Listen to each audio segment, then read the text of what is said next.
I have a conundrum that I would like your help with. Sure.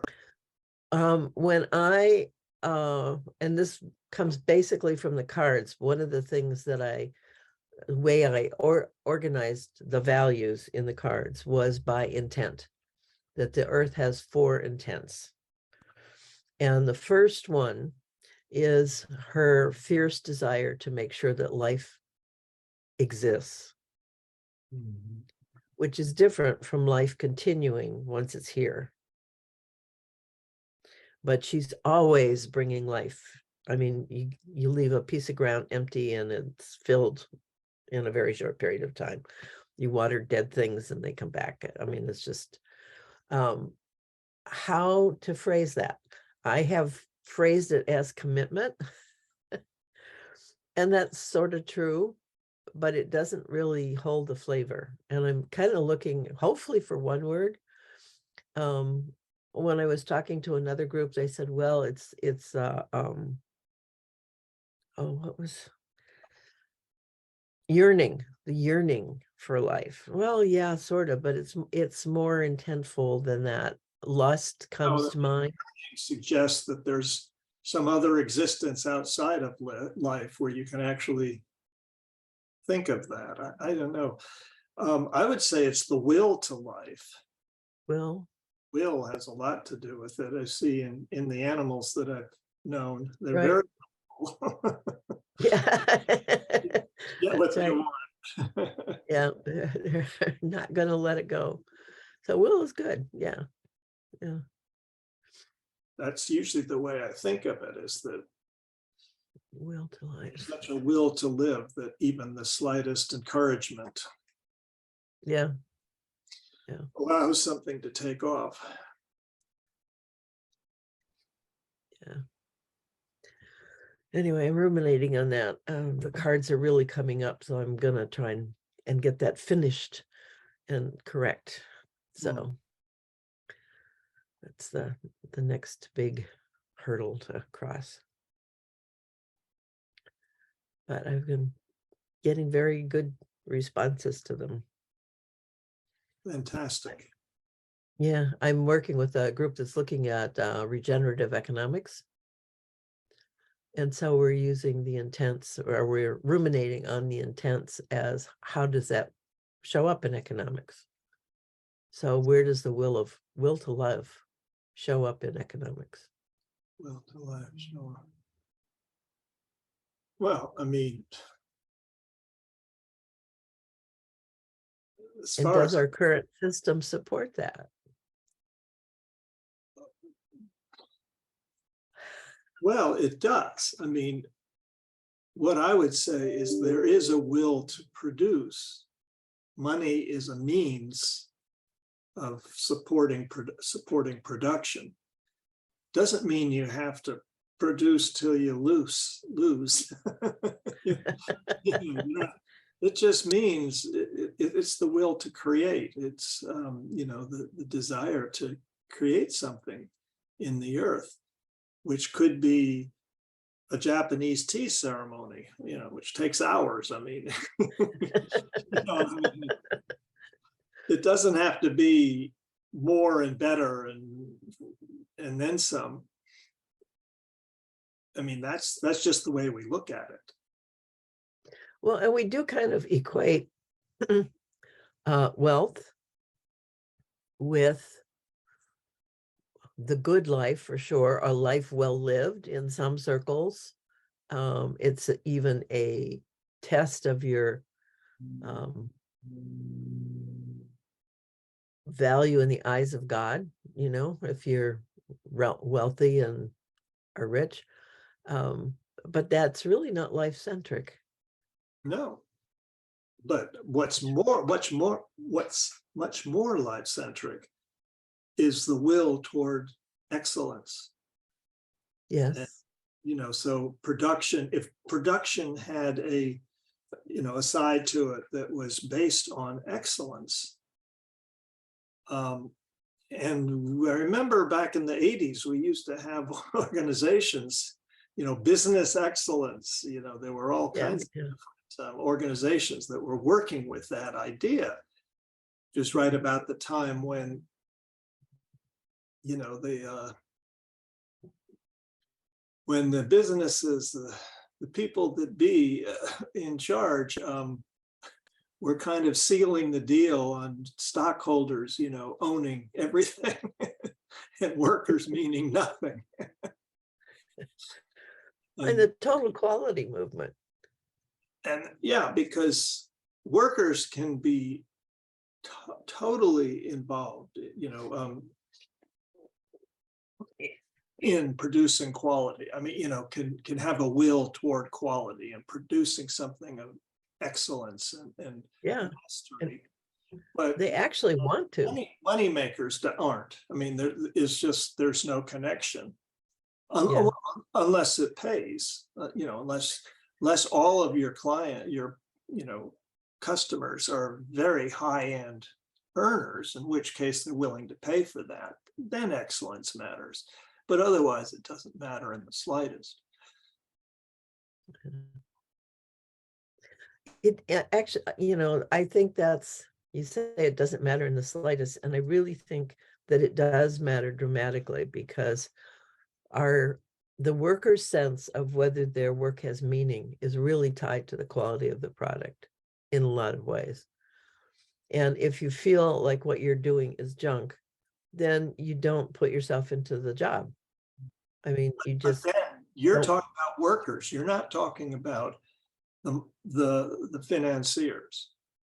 Well, I think the financiers might, if they were connected to the product, because they're not, they're just connected to the dollar signs. Yeah, but the trend, yeah, seems to be away from any connection. You know, I mean, this was starting in the 70s when there were takeovers by Yeah, business school. You know, the latest products of the best business schools came in and were hired to run these companies, like Pan Am, for instance, and just started selling it out. yeah, yeah, hollowing it out and selling the pieces. Yeah, For the stockholders. It was all about, you know, maximum profit for the stockholders, and interpreting the whole enterprise to furnish profits. And that has become the holy grail, even from a legal point of view. Whereas it wasn't to begin with.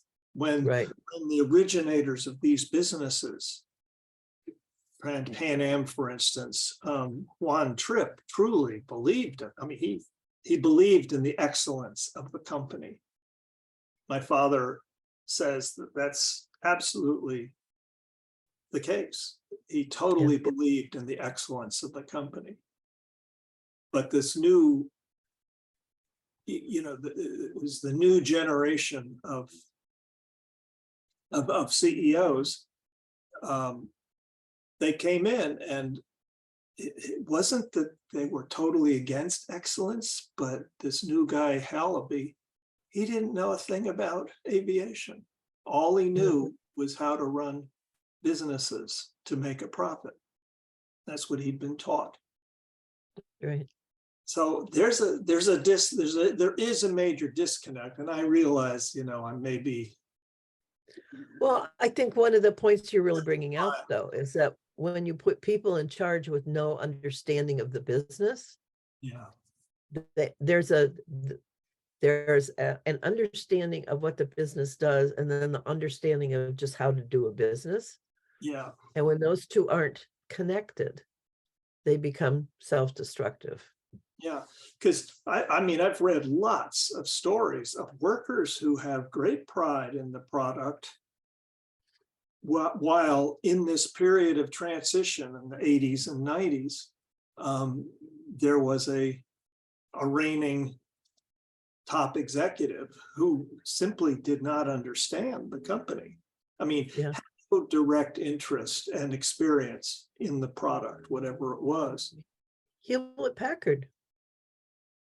I mean, Hewlett and Packard knew what they were doing, and they had incredible skills. I mean, they spent years creating connections in the company So that if you found out in China that they were looking for something to measure something, you had a whole repertoire of pokes that you could call on, and in 3 months you could have that product.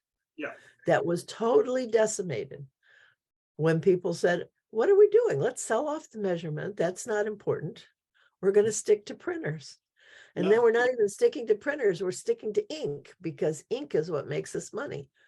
I mean, all of the brilliance of the country just disappeared, because who cares about ink?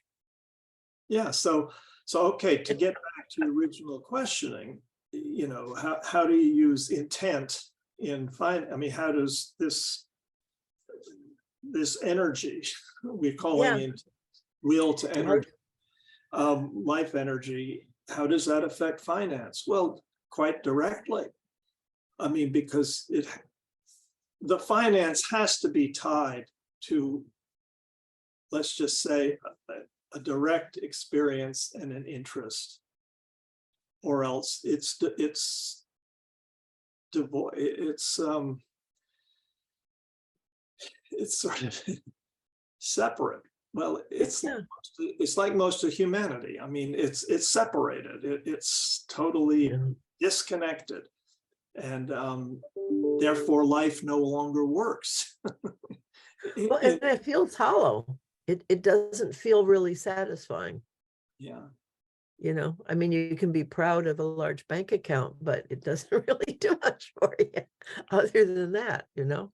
You're still left looking for meaning somewhere, and it's not in the bank account.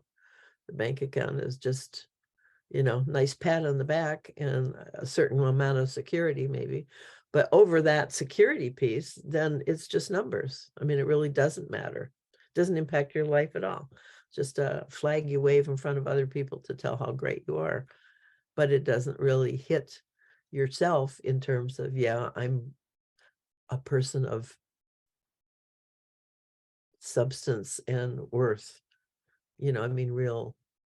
And Yeah. the same line of thinking there can be applied to education. You know, if you're really learning something and getting satisfaction, direct satisfaction through the experience, it's very different from grades. I mean, who cares about Right. grades? Exactly. That's Exactly. happening. Who cares? Test scores and so forth. Yeah. Yeah. Yeah. What I'm hearing and what we're talking about really is the disassociation of personal meaning and satisfaction. I like that word. Um, from our experience. And it's been shifted over to all these things that really don't have a great deal of meaning. So we spend a lot of time getting more education in terms of credentials and all that kind of stuff, or lots of money in the bank, without feeling that sense of satisfaction. So we're putting all our energy over here, and then we sit over here and go, I don't understand why I'm doing this, because there's just not that connection to that. Yeah. When you really start, I think maybe that was one of the big things through the pandemic, the great resignation. People just started to look and say, it's not about money. It's not about, I have a job. It's like, I hate what I'm doing. I really want to like what I'm doing, and really start looking for that. I think that's been maybe one of the big wake ups, if we can hang on long enough to make those kinds of jobs happen, because there's still a big, collusion to just fill in the space and throw people at it so that we can make money. And if you're hungry, you do that, but it doesn't really feed you. Well, yeah, I mean, as far as our entire culture is concerned, back in the 70s in Eugene, Oregon, you could start a little business just purely for the love of it, and it was possible to sustain that business. I guess most of us didn't care if it was only for a few years, but actually there were a lot of little businesses that hung on for years. Mhm. Um, Sewing leather shoes, they were basically moccasins. I Yeah. knew lots of, or I knew several who lived off of that. Others made knives, cutting up old steel bandsaw blades, which was a pretty high quality steel, and then making these fancy handles, all kinds of stuff.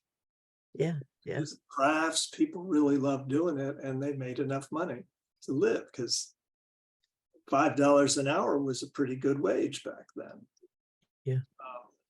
And you could get that, equivalent. So yeah, it truly, the whole flow of our society has shifted into a new realm where it's truly a new thing. I mean, when I was a kid in the 50s, Curry's, the people who worked at Curry's, which was a little 5 and dime store, in this Okay. old Greenwich, Connecticut, they lived around the corner. They could live in town, and the wife didn't have to work, because that was Right. Right. stores like Curry's still exist in old Greenwich, Connecticut, but the houses cost over $1 million average. And so Yeah. nobody who works in one of those stores could possibly live in old Greenwich, Connecticut. To Right. me, that's an incredible shift. Yeah. It's like, it's a totally new way of being, separate. You're Yeah. not part of Yeah. the community, you are separate from the community. And the things that really need to have to happen, like getting your house cleaned and cutting your hair, are not paid enough for people to want to do that. I, some of the communities, the snow communities in Colorado, are having huge problems with help because the people who would do those kinds of jobs and get paid that kind of money can't afford to live in that town. And the cost of transporting from far away to there is an added cost of their business that they can't afford. Yeah, well, the So last they're time having, I knew people in that situation was like 30 years ago. And not Vale, but yeah, the other one that I'm oh well. I'm tired after working hard all morning, so my mind's a little blank, but we could use Vale. You have to live 40, 50 miles away in yeah, order to, yeah. and so And if you have kids, highway, you can, so it's a 50-minute commute, but isn't that ridiculous? You're out in the country and you have to commute 50 miles just to go to work. and it's not an easy commute because those roads aren't geared for commuting, In that you case, know? on 80 and, just drive in, Yeah. but And there's no bus. oh no. Yeah, yeah.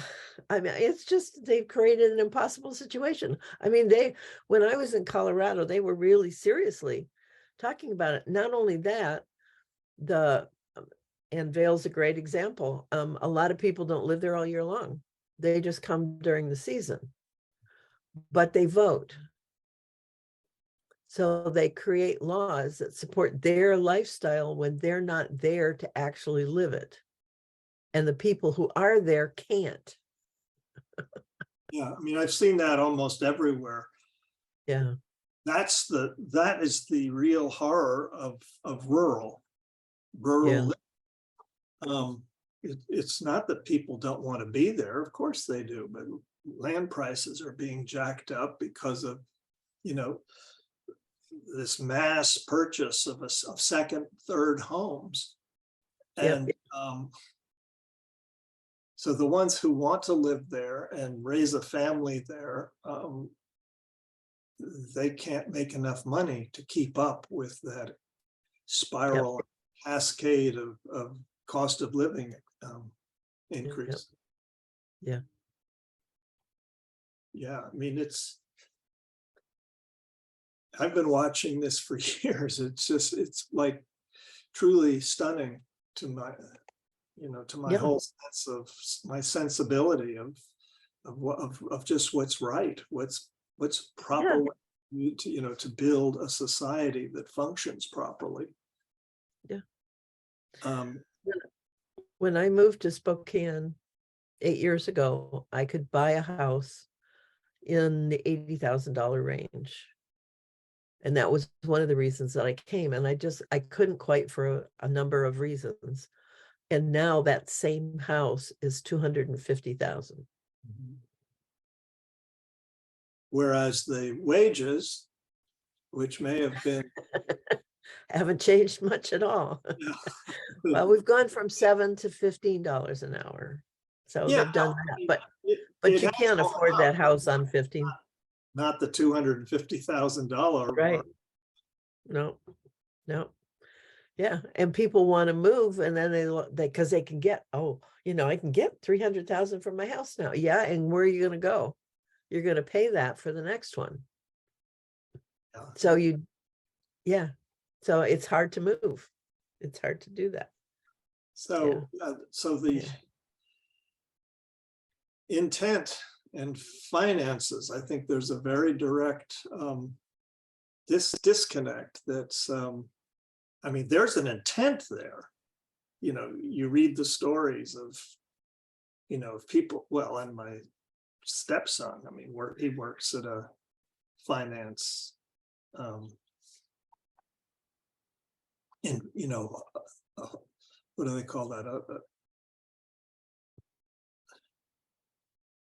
raising money for projects of energy development,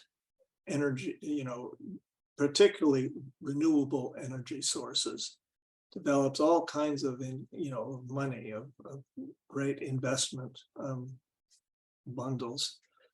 Okay.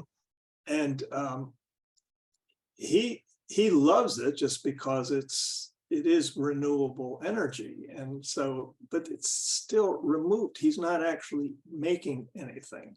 He's putting together, bundles of money, and he makes bundles of money because of that. Which is nice. But then his dream is to build his own house, starting with just a couple, he's not married, so starting with just a cabin, but having a design that can be nice, added on to, developed, bit by bit in a sensible way, so that the design remains consistent, toward a logical preconceived end. And I mean, to him, it's just completely different aspect. One is work, but it has nothing to do with what his real dream is, which is the work with his hands. Or he works with clients, and I haven't seen him in that situation, but it's very different from what I have seen him in over the years, is working with children. He's not going to get paid $500 to work with children. I don't know how much he makes. I've never asked him, really. I get a sense that it's a lot, but I know that it's a lot. And what do child care workers get? I mean, if they get 15, it's a good wage, I think. Yeah. 15 an hour. Yeah. I mean, we don't put our money where our life is. We don't. So that gets us back to using using the terminology of life, the will to life, and applying it Yeah. to finances, it gets really dicey, really fast. Yeah, and that's kind of what that group is exploring, is how to reframe that then. What would it look like if we actually did that? If we really did focus on life enhancing, that we wanted the point of the economy to really support life, to make life more possible, um, But richer, more, more vibrant. How would we do that? What well, would that look like? artists and childcare workers would be right up toward the top. Oh yeah, I mean, what a difference if we really, really cared for our kids and gave them the kind of experience that would allow them to blossom, instead of feeling we're stuffing them with things that we want to evoke from them. If we really shifted education to be more evocative Yeah. instead of more stuffing, how different would that look? I think that's a really good example, because it's so clear, the difference. And we do have people and institutions and schools that are playing with that in a variety of ways. I mean, Oh, the yeah, Waldorf and the Montessori were both, long time. But yeah, again, here in Georgia, there's the school to prison pipeline. I mean, it's yeah, very yeah, yeah, uh, a yeah, lot of kids, yeah. particularly boys, well, girls too, of color, um, are People who are exuberant. sent away very easily, very Yeah, quickly now. yeah. There's not for nothing. It's not just to keep away those um, those possible intruders with AK-47s that we have, Oh, armed police guards. No, they may be there for that, and that may be where the money came from, but there's also a very harsh, no holds barred, approach to policing the schools, the yeah. interactions between the children. But not, it's, you say that, and yet it's so weird, because bullying on the playground is such a big deal. And the bullies are usually, well, I don't know if you can say usually, but I mean, we've got white bullies yeah, as well as bullies of other colors, but there's a lot of white bullies. And that seems to be invisible to people. They don't really see it. It's really hard if your child is bullied to get that to stop or to be dealt with. But I think what I have seen in classrooms is that the effervescence, there is something about Black culture in particular, where there's a high prize on your individuality and your creativity amongst your peers. Mhm. And when they do that in the classroom, it feels confronting to the teacher. It's not something that she or he can control. And instead of praising it and using that energy, working with that energy, they try and shut it down. And when people who just are being exuberant are shut down, they're not happy about it, right? And then they're great fodder for getting shifted out of the school and being called a bad actor and all that kind of stuff. I've seen that in policing, where the whole thing is you have to do exactly as the cop says. If he says stop, you stop. If he says you're on the floor, you're on the floor. You don't, you're absolutely obedient. And if you feel you've done nothing wrong, that feels really invasive, really manipulative and horrible. But if you fight back, then you give them justification for shooting you. I mean, it's just such a warped system that that control, that whole fear-based thing, that I have to be on top. You can't, and because I'm on top, you can't in any way impinge on my authority. Anything you do that is true to you impinges on my authority because it's not me. And that justifies whatever I need to do to put you back. I mean, that slave owner thing just came through my head. Mhm. That whole character about that. And we see some of that in policing for sure. And even with white folks, frankly. I mean, I remember when I was, in my 20s and 30s, having friends being stopped by the police and being irritated about that, and then being beat up because they were irritated. They had no right to that irritation. They have no right to feelings about it. They just have to be compliant. And that's just not the human nature. That's just not how people are. I don't care what their color is. Yeah, yeah, Yeah, true. yeah, Well, there was so much less reason for interaction. I mean, we would have fist fights out in front of junior high school.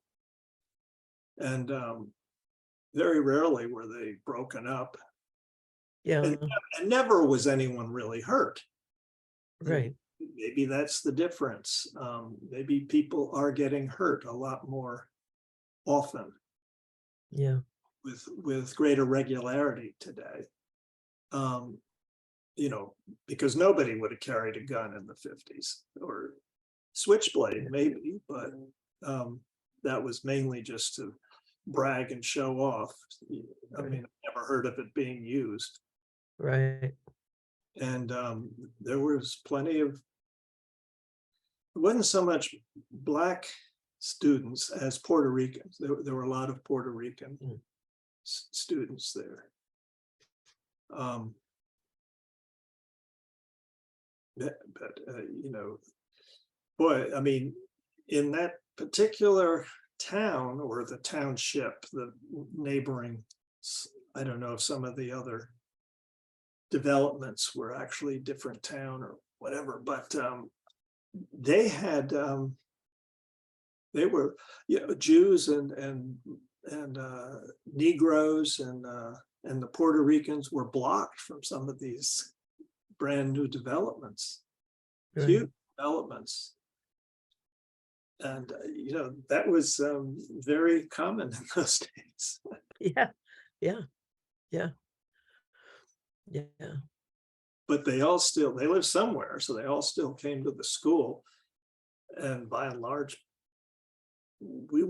nobody was bringing an AK-47 to school. yeah, yeah. In fact, if anyone ever brought a gun, I never heard about it in my 3 years at junior high. Yeah. Yeah, I don't remember. I mean, even the bad kids, the bad crowd didn't do that. No, they would go around and push you and maybe Right. you and steal your lunch money. I mean, I'm sure that happened. Yeah, That's been but not. forever, and that's bullying. But then again, even that kind of bullying where you have a chance to run away is just sort of a whole difference by magnitudes from being bullied on the internet now. Right.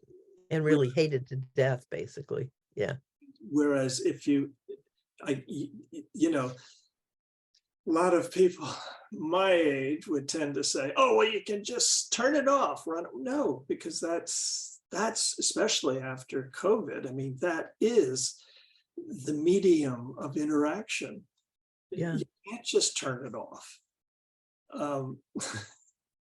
You can't just isolate yourself. I mean, most people can't. Some maybe can do that, but so I mean, I gather the bullying online is horrible right now, horrendous. Yeah. Yeah. And they don't seem to be able to figure out what to do about it. And I think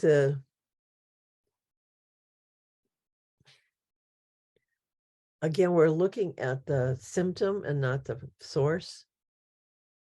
That the pain, who was it? there was some interview. Oh, in our local paper, we've got a magazine called Inlander that does really in-depth articles on things. They're just amazing what they bring forward. And they did, I just lost my train of thought.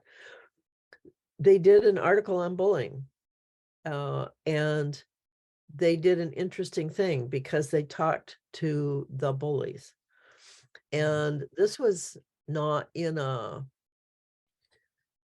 school setting, it was in a political setting, and they were talking to people who go down to the city council meeting and yell and scream and, you know, call people names and do all that kind of stuff. And there's a few people,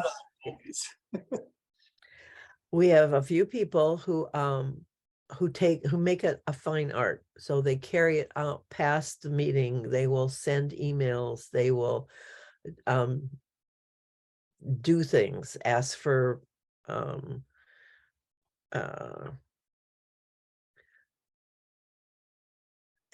papers so that they can really see, you know, your emails and all that kind of stuff on things. They'll do all sorts of things to validate their point of view. And they talked to one of these guys who said, well, you know, when I was at Boeing, I should have gotten a promotion and I didn't. And they did that unfairly. And I never had recourse. And he has spent his whole life pissed about that and throwing effective on everybody. And even in the article, while he talked about this and shared that, he never was able to take responsibility for that because he had been harmed and he shouldn't have been harmed. Therefore, he had this right to harm others. And he kind of walked around it, but he could never really see that for what it was. And I think there's that sense of entitlement that makes that difficult. You know, I should, therefore, you know, the world is wrong because it's not giving me what I should have. And that sense of entitlement sort of feeds that justification for creating that pain. You've hurt me, I have the right then to hurt you back. And you can, you know, have nothing to do with that, but you're still caught in that net. It was really interesting to hear just how very separate, and he could even say things like, well, I haven't been a very good person. I've done some things I'm ashamed to, but I'm not willing to get off. I shouldn't have been hurt. I'm not willing to let that go. I really shouldn't have been hurt. And so, damn it, that's just the way things are. Even though I've done things, I mean, he can just churn in that and not ever make that connection, never being willing to release that piece so that he could really be present with things. He's still pulling that forward. It was just really interesting to read. And I just wonder how much of that is really what we're dealing with. It's not personal in that kind of way. It's people really not able to manage the hurt that they get in life, that we all get in life, the injustices that happen. You know, everybody can be at the effect of somebody that's unjust. And not know how to deal with that other than fight back. I mean, yeah, yeah, it's there's something about that we're just not looking at, dealing with, that I think is really the undercurrent. I was on the call before this, talking about politics and the divide in the country. And a Republican in Arizona has put forth a bill in partnership with a Democrat in Arizona, of which there are not many, to create transparency in the voting laws so that you can actually see, you can match all the numbers publicly. If you want to do that, you can go through, you can see these people were on the list, these people voted, they voted for this, those votes showed up. You can actually make all those correlations and it's all public. And he can't get Democrats to agree. And it's not, I don't think, because of the bill. I think it's because he's a Republican. Mhm. And I, I think that is totally blocking their understanding of what actually needs to happen, and that he's able to make it happen because they have Republican majority. If they supported him, they could get it done. And they're not seeing that. They're totally blind to it. But the transparency is still undermined by those people who choose not to believe, because we're seeing that a lot of the belief in theories is a choice, that it's not really about the facts. It's really about, I can't believe that person could possibly be good, and therefore whatever they do doesn't count. Mhm.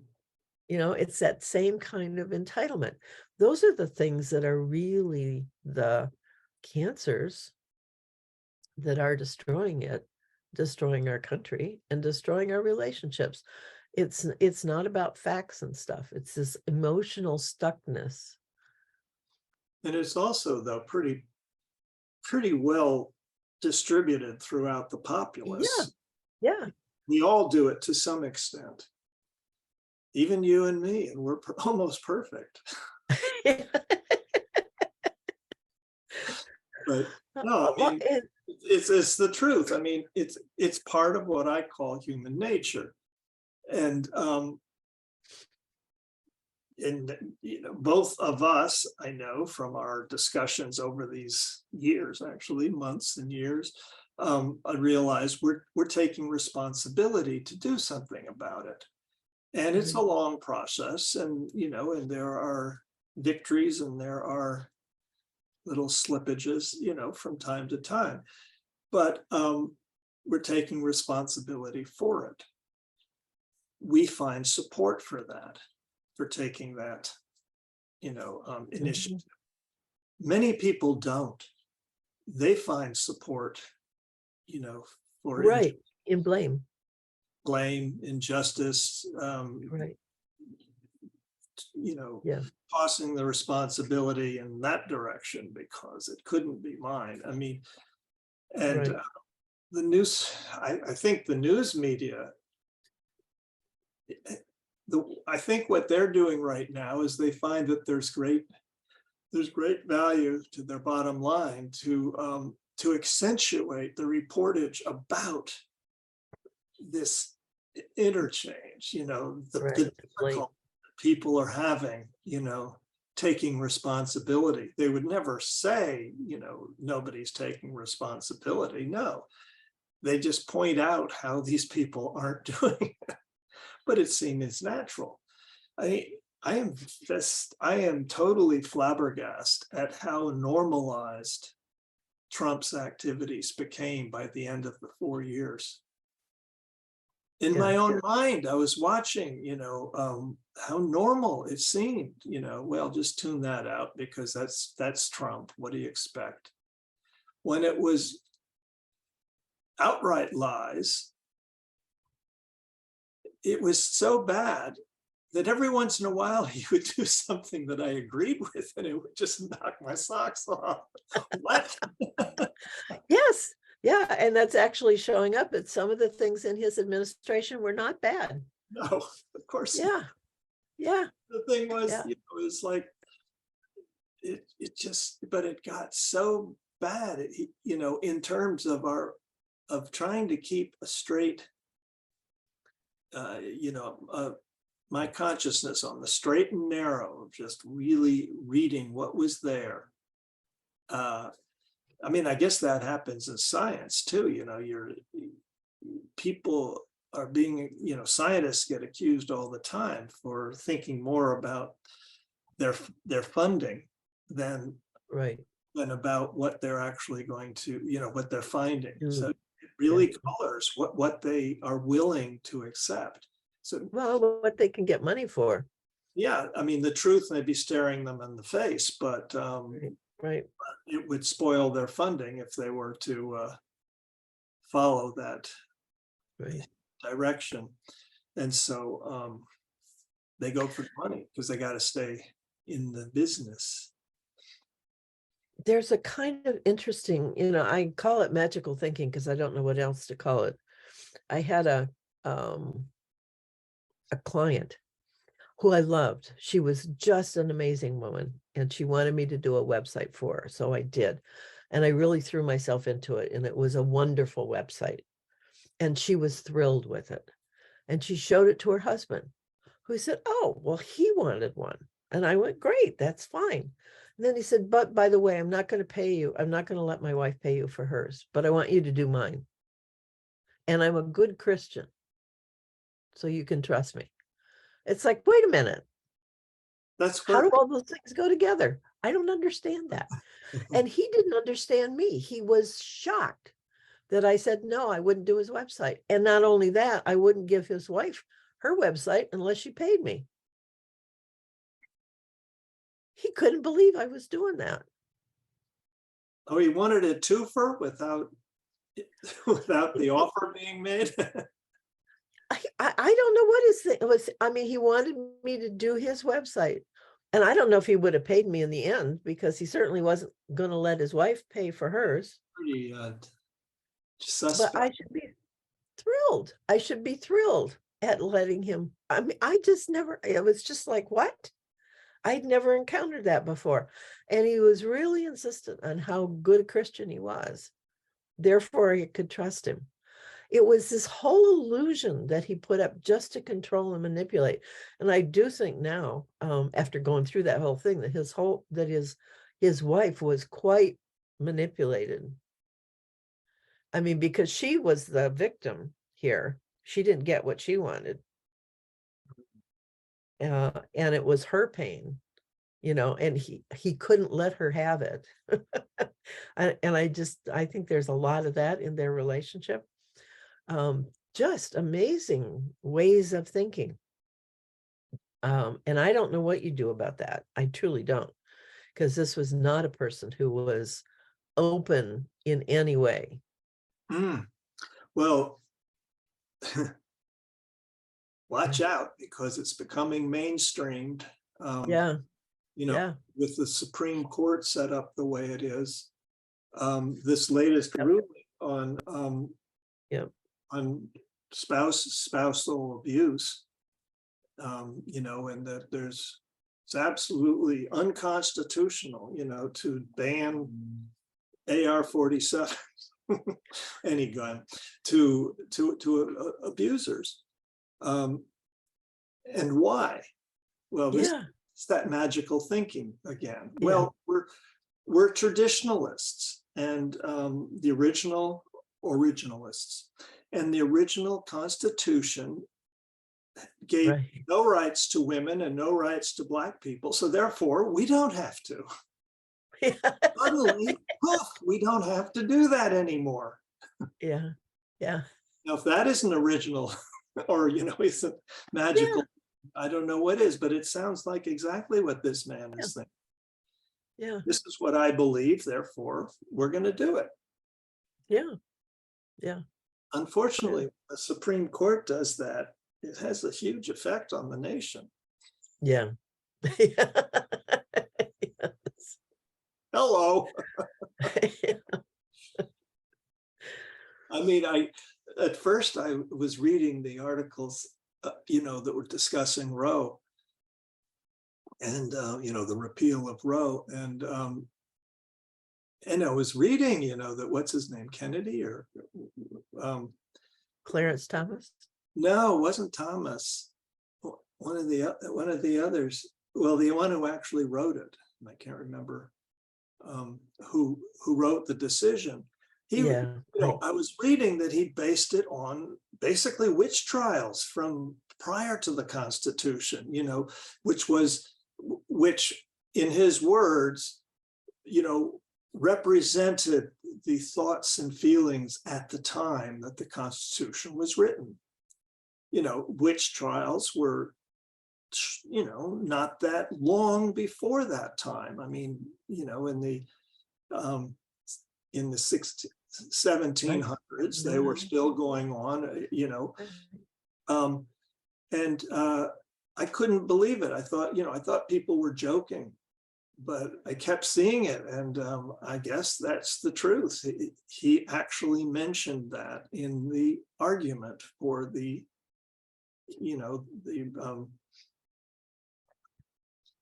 ending of Roe versus Wade.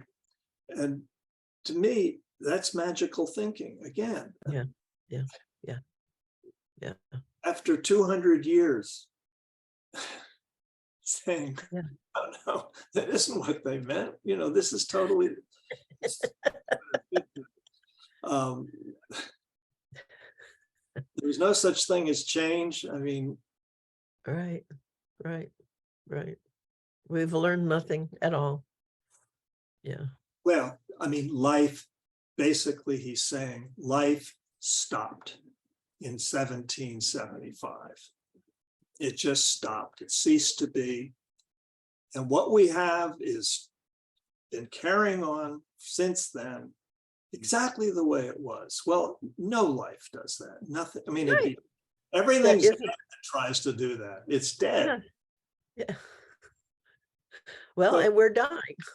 I mean, I'm afraid you're going to have to tell your other group, is it HR, who's considering the Yeah, yeah, the yeah, it was finance HR. intent of finance. Gotta tell them there's nothing alive in our current cultural system, civilizational system. Nothing alive. It's all based on old dead stuff, Yeah, or on the basis of old dead feelings and dreams, and you're always looking to the future, like it's going to get better. But yeah, never does anyone live in the present, which is rich and fecund and just growth and life. It's like we missed completely. yeah. There's a target up there and you're shooting at 90 degrees or something. Why doesn't it work? Yeah, right. And it's not my fault. Therefore, the reason it doesn't work is all these other things. Yeah. That's what I was thinking of. He was the one who wrote it. The Who? Alito. Oh, Alito. Okay. Yes. Yeah. No, he's really a manipulator. And Yeah. I mean, he actually put that in his summary. I mean, it was one of the few, one of the lesser arguments. But it just it's like a head ringer.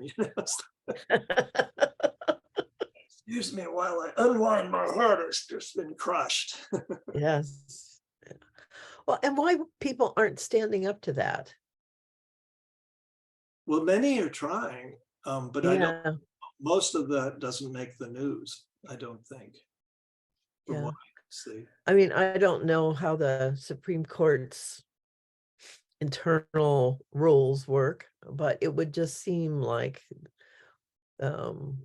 Sotomayor and some of the others could be making more noise than they are about that. And some of them have been, I will say that there's been some statements, but it's like one-time things. I've read some of their article, their what I forget what they call that, but the Arguments, it's the rebuttals, kind of. rebuttal argument, Yeah. and very strong. I mean, Yeah. they're Yeah. just scathing, but it doesn't Yeah. matter because it was 6-3. Yeah. Yeah. Yeah. I that's one thing that's really shifted in me. I know voting is so important, and people really want people to vote, want to make that really possible for folks. And I think that's great. But I'm also, because of all of this kind of magical thinking and that it's so pervasive, it's like, be careful what you ask for, because if that takes over, you're truly snookered. And it feels like we're not really looking at that. I know people want rank voting because they think that will help, and it might. I've gone through rank voting and lost, so it's not a panacea. Voting is not the answer. It's not the savior. It's an expression of how people feel, and if there are enough people who don't feel well, you're going to get the results of that too. And yeah, we're not really we're looking for things to save us instead of really trying to change things, is kind of what it feels like. Yeah, well, the idea is make a lot of money and you can pay your way into Yeah, or pay people to vote for you. Yeah, security, to pleasure, and to just being at peace. yeah. I mean, So you drug yourself, I or haven't had to pay rent for years, but I remember when I did, I remember interactions with landlords that were very pleasant. Is back in the 70s and a little bit into the 80s, very pleasant indeed. Well, I would become good friends oftentimes because these are smaller towns. And then I read the local paper, the Atlanta paper, about these institutional, project management corporations that are purely in it to produce profit. And I understand that nationally, this isn't as big a thing, I mean, as it sometimes seems, but in Atlanta, it's huge. These I think it's huge everywhere. have started taking over, the Yeah. whole rental aspect of the city. And, and when housing is outside of the range of, even not just the average person, but even the upper middle class person, is getting to be more and more difficult. So Yep. you're going to rent, and it's horrendous. I read a book last year called Evicted, and it was about the whole eviction cycle.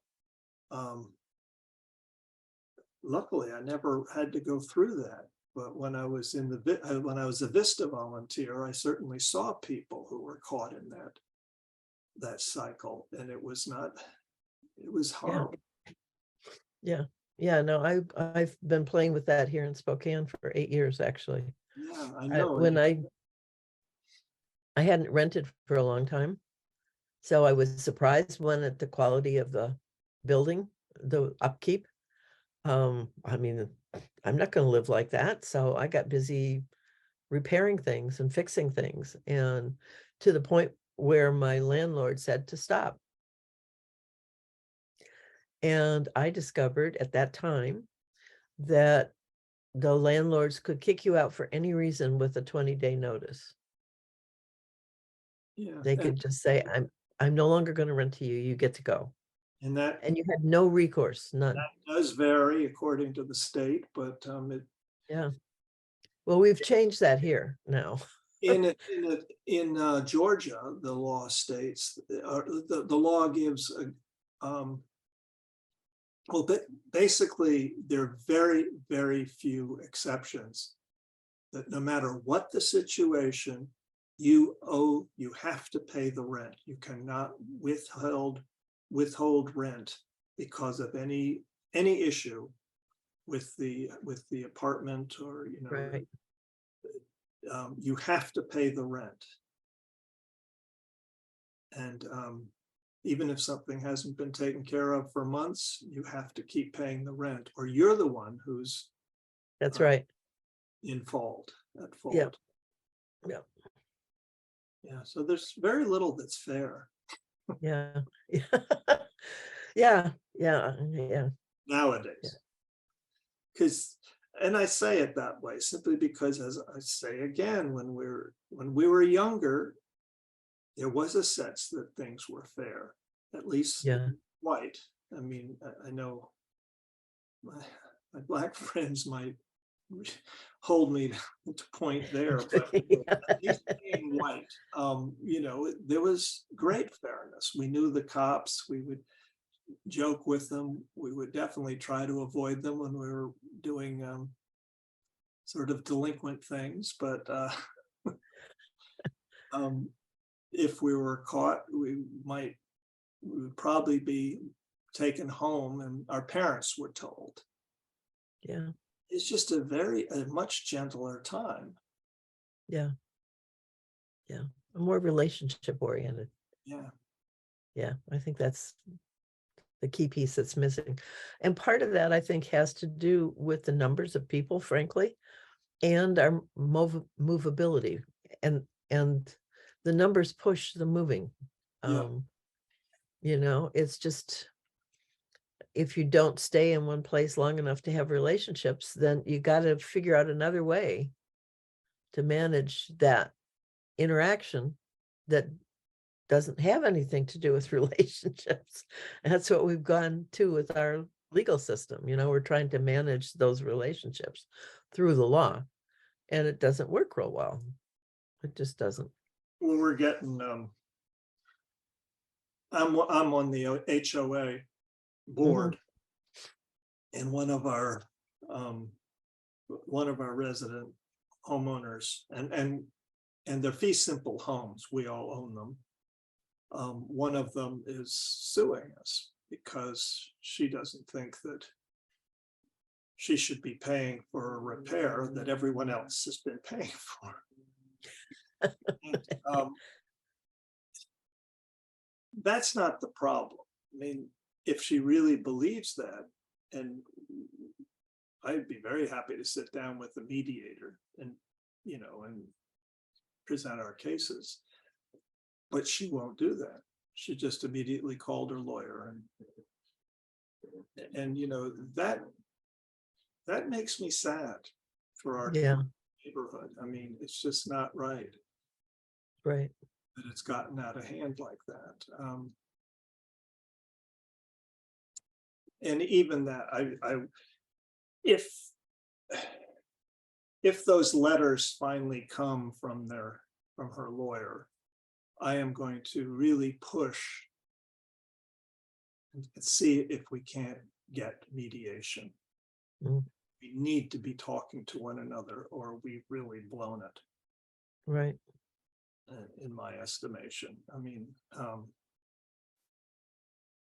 yeah, it sounds like she's not really clear that she's part of a community. She really wants to feel like she's just got a house and it's separate and it doesn't have anything to do with anything else.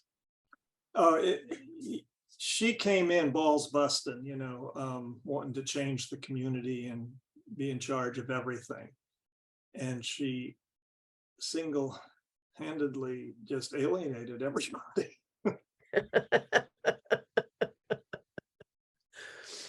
And here's the weird thing, Kathryn, because I want to leave this on a high note.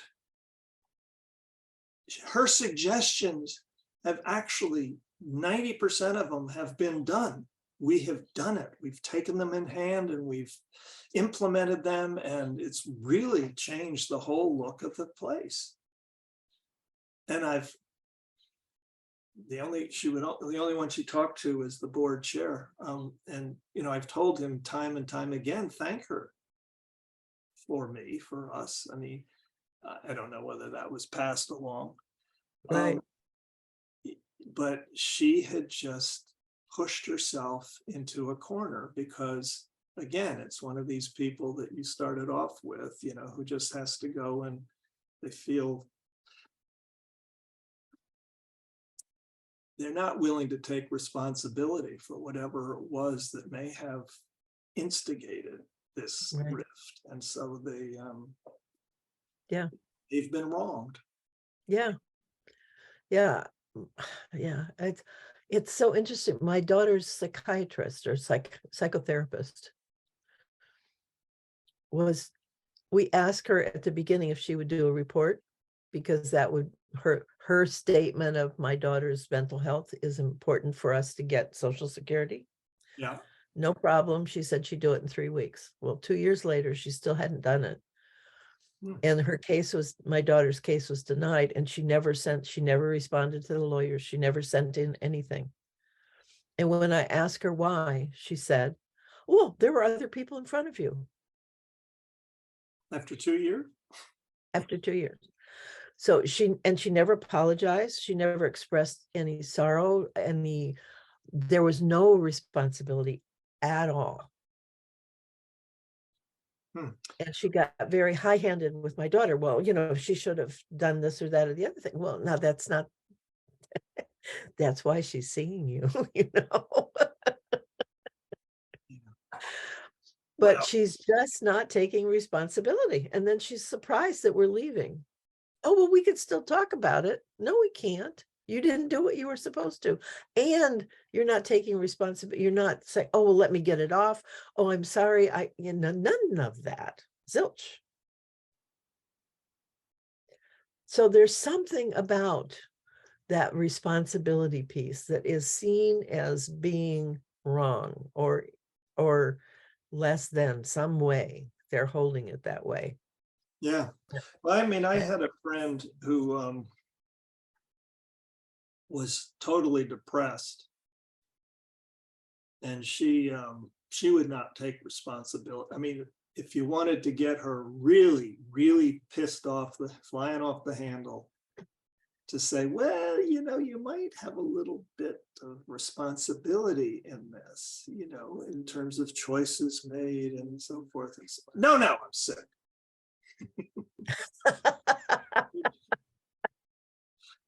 You know, and she's extremely bright. So, you know, I would hear all of the actual biophysical, you know, interactions and things that are going on, and, you know, and how the drugs work, and the whole, yeah, and all of that, you know, is meaningless. Yeah. Ultimately, yes, that may be happening for an instant, but it's always subject to change. It's always subject to the flow of what kind of life is moving through you. You know, so it could change in an instant. Oh, it wouldn't look terribly different for a while. There's always a time period, you know, where adjustment to be made. I agree to that, but after 6 years, you know, well, it's probably something that you're responsible for. Because life around you has changed considerably in that time. Yeah. Autopoiesis. We're back to autopoiesis. We all have it. And that's what it's exciting about life, is that.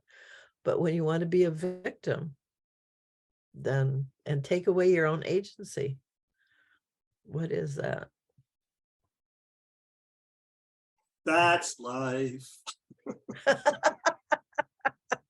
da, da, da, da, da, da. That's life. Oh, we've sung about it many times in many ways.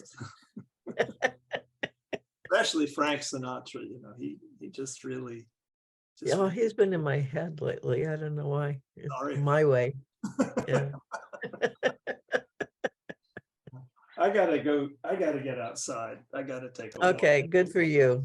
Good for you. Yeah, I've got an appointment too. Pleasure. I hope you can come to grips, you know, solving the conundrum. What is the intent of finance? That's a conundrum. Good luck. And I've got to go too. So bye. All right. Bye-bye. Okay. Bye.